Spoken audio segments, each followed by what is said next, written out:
Ang mabuting balita ng Panginoon ayon kay San Mateo. Papuri sa iyo, Panginoon.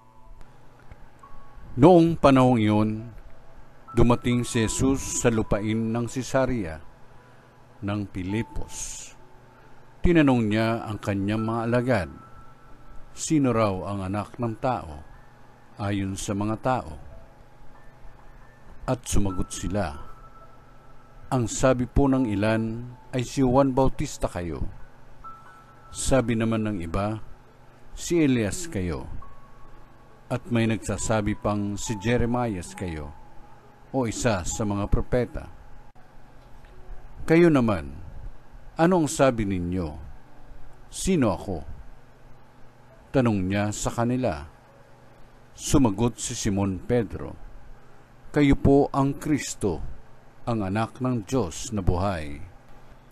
Sinabi sa kanya ni Jesus, mapalad ka, Simon na anak ni Jonas, sapagkat ang katotohanan ito'y hindi inihayag sa iyo ng sino mang tao, kundi ng aking amang nasa langit.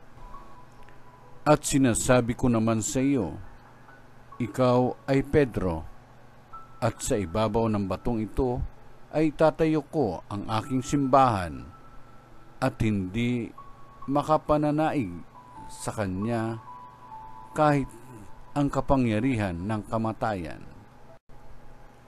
Ibibigay ko sa iyo ang mga susi ng kaharian ng langit.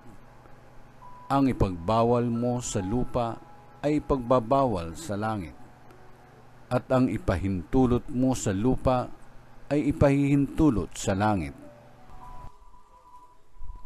Ang mabuting balita ng Panginoon. Pinupuri ka namin, Panginoong Jesucristo.